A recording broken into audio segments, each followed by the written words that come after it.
Okay, now let's go through these tutorial questions. I'll go through very quickly and then I'll give you a chance to ask questions regarding your case study.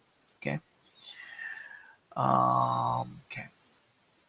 So the first question is now this set of questions actually focused on week 11 lecture. So in the week 11 lecture I have covered, and if you have listened to it, regarding these things like now string manipulation functions are probably may useful for you guys in the final assignment case study when you're running the SQL queries. Probably it's worth to have a look again the lecture, but it's up to you. It's not that important, not more I mean it's not 100% important, but you may use it. Okay. And then we have studied the dual function, why we need the dual function or dual table, sorry, dual table, and then we have done online analytical processing functions and data warehousing kind of stuff, right?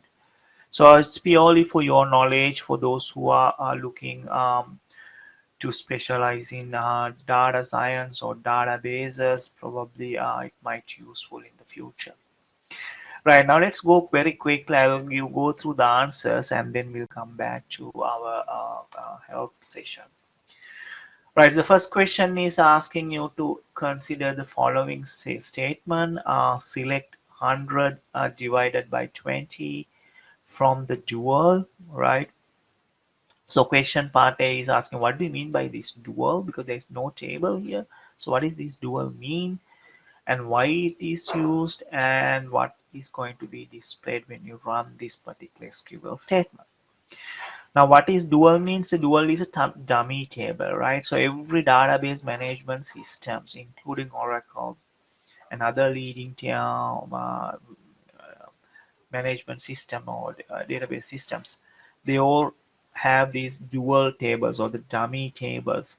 So why we need these dummy tables? What is the reason? Because it allows us to select the values and displace them without specifying a real table name. Now this is basically useful when we do kind of a testing kind of function. So if you want to do some testing function, testing some stuff, we often use the dual table, so we don't need to actually recreate the table to do or test the select statement. So that's the main role of the dual table. And in this case, the question part C is asking what is going to be displayed when you execute this. The statement displays the value of 100 divided by 20. So that means the 5, right? That's the answer. So that I think that's very straightforward. Yes, Ash. Yes, this is a test table. Dual table means a test table, right? So we can actually test our select queries or select statements using this dual table. It's purely for the testing purpose. Okay, right. So that's the answer for the question number 1. Right. So question number 2. Um, Now I guess this question is asking about the database transactions. I don't know whether you can remember that. Describe a business process that requires more than one row in a table to be updated and no inserted and no deleted. Right now, imagine, remember that last week I have discussed a scenario in a bank where we keep all accounts in a one what do you call one table. So that's a kind of a sort of a scenario we can talk about, right? So for example, if you're transferring money between two bank accounts, right, in the same bank, right? So money is withdrawn via one SQL probably update statement or maybe insert state or yeah, update statement from one account, and another SQL statement need to update with respect to depositing money into another account, right? So there's two statements need to be executed. Two update statement need to be executed simultaneously, right? Another business process probably, if you think about order, right?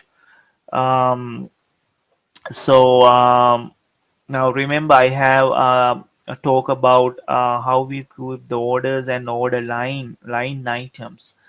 If you can remember the case studies that we have discussed during the lectures.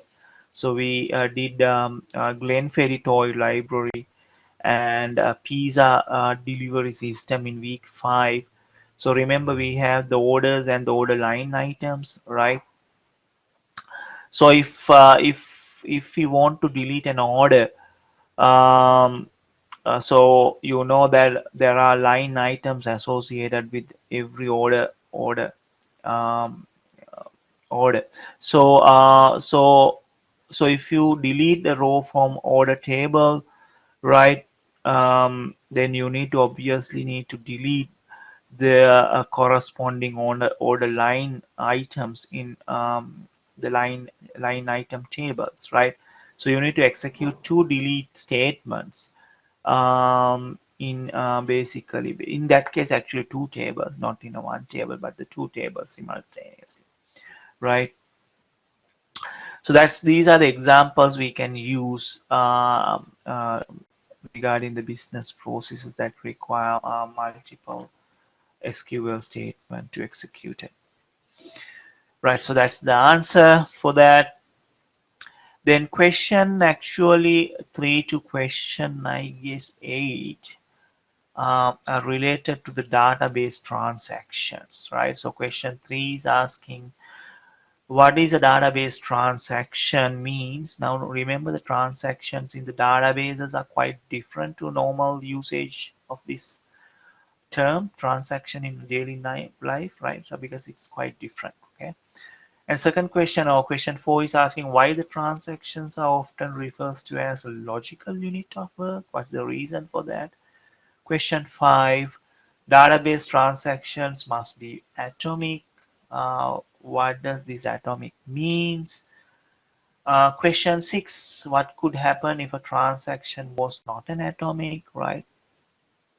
So what is the repercussion of it? Question 7, what happens to a transaction when all the statements in the transactions are successfully completed? And then the question 8 asking what happens to a transaction when at least one statement in a transaction is not successfully completed. Right, so I think I have discussed this term called transactions. Now, transactions are associated with the business processes, right? Some business processes have to be completed as a whole, as I mentioned in my week 11 lecture, remember?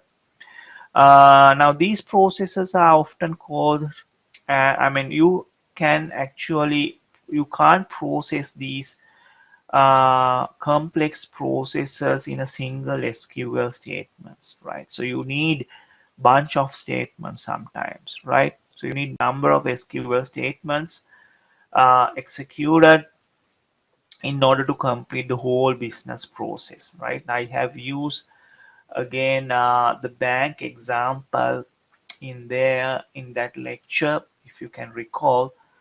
Remember we have two accounts, right? So we have a account that keeps the updated balance of each customers, and then there is another account which keeps all the transactions, or sorry, all the events associated with the bank accounts, right? So the events associated with the particular customer, and then the balance that showed in the balance account has to be same, right? So that's the whole idea. If there is a process, if there is a business process happens, to reflect that process, we need to actually run some SQL statements to impact in both accounts or both entities. So that's the basic idea behind it, right? So we need more than one SQL statement to successfully complete a particular business processes, right? So a transaction is therefore in that case the transaction means a logical unit of work, right? Because you can't actually complete or do only part of that business process, because you need to complete the whole business process in order to complete the whole task, right? So that's what we mean by the transaction in the database. So it's a logical, we call it as a logical unit of work, right? It's not divisible, or the unit of work is not divisible. You can't divide it into more smaller components and execute one component at a one time and execute another component in another time. No, not it's not possible, right? So that process has to be executed, or process has to be completed as a whole in a one go. So that's basically the meaning of the logical unit of work. So, right, so that's why it's called the atomic, in the database terms, right? It must be done completely or not at all, right? If something happens when you executing it the halfway through, right, it can be due to some business rule breakdown, or sorry, computer breakdown, or business rule violation, etc., etc. So you need to reverse it back, right? Otherwise, if it is not completely completed, right? So the basic idea is the whole process need to be completely from beginning to end. So transaction can never be partially complete. So that's the basic idea, right?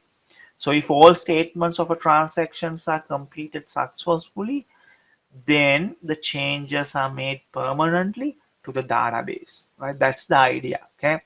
So there is a kind of a transition period between when the transaction start and the transaction completed. So it has to be completed permanently, right? So that transition period is very important. If something happens, you need to roll it back to the previous state, right? So that means if any transaction fails, then changes made to the database need to be cancelled or reversed, right? So that's the basic idea. Um, so if the transaction successfully completed from beginning to end, and if you done it, and if you update permanently to database, this is called the commit, right? So we have a special commands to tell the database, right, the transaction has already completed, now commit, right? So when the database management system execute the commit command, if it reach the commit command, so that means then it knows that it need to be done permanently to the database, right? So until then, actually, it will write all these preliminary things in a text file until it commits. So if something happens, we can actually recreate the whole database by going through this log file or text file, right? That's what you mean by the logging, right? So these log files may be keep in a separate place, maybe another server in another country, etc., etc., or maybe multiple servers. Um, so if the transaction not committed, so we need to tell the database management system, okay, please roll back the whole stuff as it never happened, right? That's called the rollback, right? So we can use the commit and rollback commands to either to permanently complete the transactions and make it more what do you call a permanent, or roll it back to the previous states, right? So why we need these two, roll back and commit? Because we need consistent database. We don't want inconsistent databases, right? Consistency is very, very important in any database, right? To, so that's what we have learned in I mean, in this throughout this semester, right? Consistency, and also to avoid unnecessary data to be in the system, right? Because there can be a lot of anomalies can happen if we have inconsistent databases, right? So that's the basic reason, okay?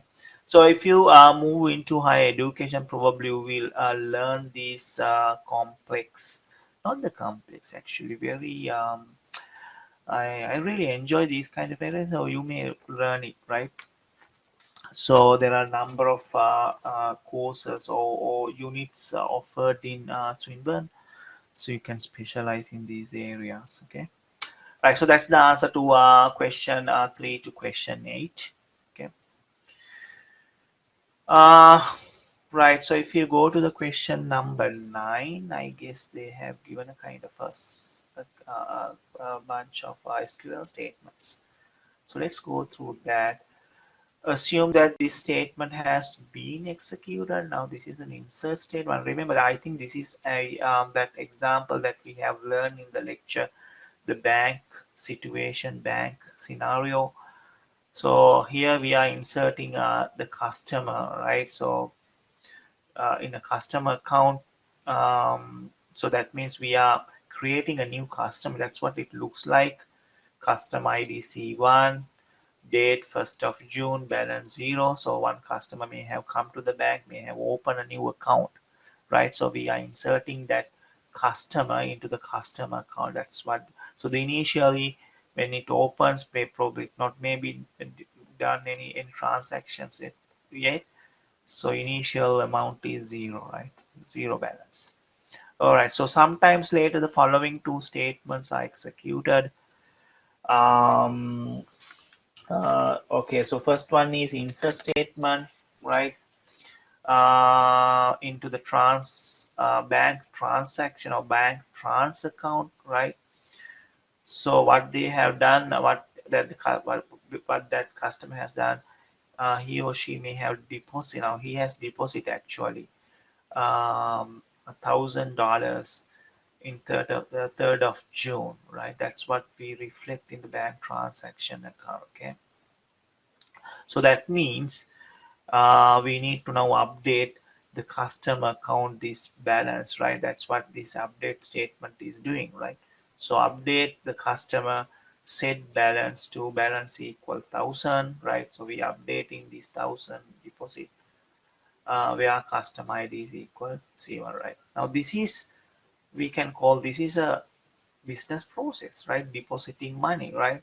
So in this business process, we need to execute two SQL statements. One is insert statement, one is an update statement, right?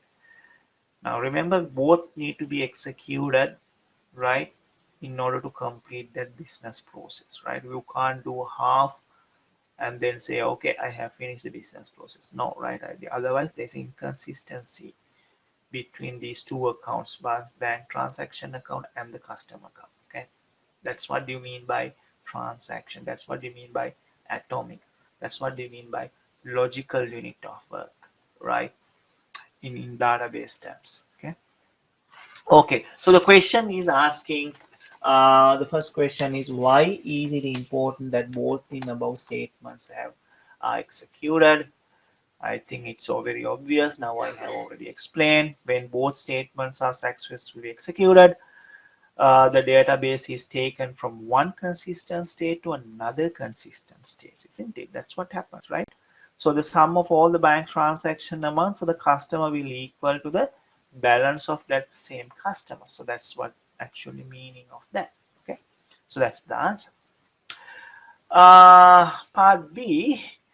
What are the repercussions if the first statement is executed but the second statement is not executed, right? Remember what will happen then? Inconsistency, right?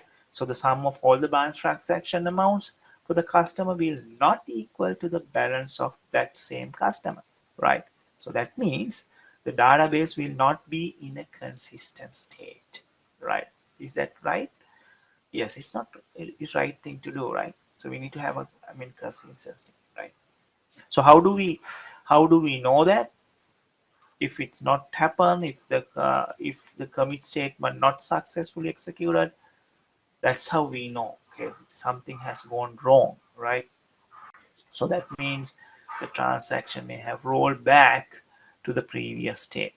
Okay, right. So that's the answer to question number 9. Okay, so we have some more questions. Okay, now let's go to the question number 10. So I'm recording this session. You can guys can listen to it again, right? If you if you want to clarify anything, please make sure you just let me know. Okay. Right. Question number 10. How do the database needs of the business analyst differ from the database needs of the same organization's operations? Okay. Now, this question, and I think the rest of these other questions, probably covered the second part of our discussion in last week lecture. What is the second part? We discussed data warehouses, right? Why we need, what do you mean by the data warehouse? Why we need data warehouse, right? So the business analyst and the operational staff. Yes, that's right. So Ash, you are correct. So operational staff usually or generally want data about recent events, I would say, right? For example, data stored in the recent, recently added rows, for example, order, how many orders we have added, how many order line items, that particular order, right? That's what the operational staff need, right? Someone who sits in the counter. Probably if a customer comes and he wanted to review his order, that's what usually the counter person do, right? So the operational staff, right? So he or she may be actually go through need to actually read few rows in a given time at a time, right? Or update few rows. That's all they are doing, right? It's not often the operational staff need to know about that made 10 months ago, right? So it's not that they, right? If 10 months ago, how many orders we have placed, that particular store has been placed by a particular customer in a 2 months ago. It's not that important for those operational staff, right? So those are important for the analyst or business analyst, right? So BAs or business analyst, on the other hand, they don't concern themselves with the orders in a particular order, how many orders Mr. Ravinder has bought, how many units Mr. Ravinder has bought yesterday, etc. They don't concern that. So what they want is more aggregate information, like, okay, how many orders we have processed last 12 months, right? Or more, or last 2 years or 5 years, right? So the main reason is they wanted to actually spot some trends in the data over the period of time, right? Trends, right? What is the trend of buying patterns of a particular customer set in a given product, right? So they need to dig deep into that particular data set, the previous data or the historical data, in order to suggest the patterns or make a kind of report so the management can make some kind of strategic decisions regarding the products and the sales. So that's obviously that their duty, right? So you can see kind of analyst needs of data and operational staff needs of data is quite different, right? So operational staff need more recent data, right? More accurate data. Um, but analysts, they need more historical data, right? So that's the answer for question number 10. Okay. Right. So if I go to question number 11, list the different corporate software applications that would use the databases to do data. I think that's very straightforward, very small question. I think you already know, right? What are the software application we use to store data? Sales systems, order systems, stock control systems, warehousing and transportation system, manufacturing systems. Then we have CRM or customer relationship management system, general ledgers, and so on and so forth, right? Some of these systems may be packaged together as an accounting system or an enterprise system, or otherwise some of them system comes with a standalone system, right? Depending on your needs, the organization needs, and the resources, organizations may buy whether the standalone system or enterprise systems, right? So that's the answer. So I think that's very straightforward. Okay, so question 12 is asking, what is a TPS system or an application? What do you mean by the TPS? TPS stand for transaction processing systems, right? So how is a database involved in the transaction processing systems? Okay. So a transaction processing system is a system used by the organization that particularly stores the business transaction, right? Daily transaction, I would say, right? Such as sales or order fulfillment or returns, etc., etc., right? So these are the systems that support the core operations of the business, right? That's what we actually focus in this particular unit, in the database unit. We try to create operational system. That's what you are doing in the case study, right? So the operational system, right? Courses, that particular organization or that like a kind of warehouse, they wanted to store the course related information or course offerings, right?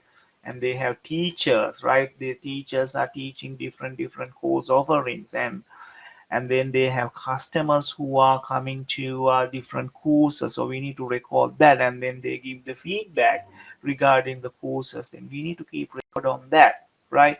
And then they are offering some sort of a discounted products in time to time to those who are attending the courses, right? So how are we going to keep that? So these are the examples of transaction processing systems, right? So these are the systems that support the core operations of the business, I would say, right? So typically these systems need to be stored and retrieve the large amounts of business transactions, right? So the most effective method of achieving this is via a kind of a software that uses relational database management system or relational database system, right? That's what we have learned so far in this particular unit, right? I hope you have learned that, right? That's what I have taught. That's what I have coached you, how to design, how to run the queries in a relational database system, right? So if you think about the large organizations, they have a number of transaction processes, not only one, right? They may have something. Now, if you think about in our university, we may have multiple TPS system, enrollment systems, then the curriculum management systems, and then we have the human, or not the human, maybe think about a financial side, right? Financial systems, right, which record all the finance related info. So these can be considered as transaction processing systems. Right, so that's the answer to question number 12. Question 13, why are the corporate software applications and databases often refers to as a heterogeneous? Why it is actually considered heterogeneous? Because the applications and the databases often created or maybe purchased from different software companies. We are not actually purchasing the software from the same company, right? There are vendors who are specializing in different areas, right? So obviously we need to purchase software from different vendors. So so sometimes we may have purchased the application in different point in time, right? So the requirement, there may be another requirement, maybe another 2 years time, so it may prompted us to buy another product, right? And also software companies come and go, and sometimes purchasing all the software from one organization is not possible, right? That's another reason, right? And then the other reasons may be the prices, so the cost wise, right? Some other times maybe the prices of some software is cheaper compared to another source or another vendor, right? Or maybe some system maybe perform functions that other software does not, right? So therefore, obviously, we need to go for another piece of software which is more relevant for the needs of that particular company. Or sometimes organizations can merge together with another organization, right? So each company will brings their own software applications. So that means we may have a heterogeneous multiple products, so multiple software, right? For example, one company or one software product can be use Oracle database, whereas another application may use MySQL or Microsoft SQL Server database, right? So these are the many reasons that why all softwares from one organization is not supplied by one supplier, or why we have heterogeneous products of their product and number of databases. Uh, that's the reason why the enterprise systems have been developed, because then we can easily fix the modules into a centralized database, right? So nowadays we have that thing, but the thing is that these products are actually not cheap. They are very expensive. So if you have heterogeneous systems, the main problem is when we extracting the data from these different products, then of course, my gosh, we need to pay a lot of attention, because different databases have different schemas, different meanings of data, different column names, etc., etc., right? So that's a sort of a thing that we need to actually address, right? So we need to go through a bit of a process in order to extract data, um, to, to to make decisions, right? That's why we develop this so-called what do you call this, data warehouses, right? We are extracting data from different sources, right? There is a process that we need to follow, right? So we need to sometimes we need to give some meanings, sometimes we need to aggregate the data. So there's a huge process need to be done before we actually extract data to the data warehouses, because of this heterogeneous problem. So that's the answer to question number 13. Okay. Question number 14. List two reasons why an organization would want to copy data from their operational transaction processing systems databases to data warehouse. Now remember, I have mentioned that in my lecture.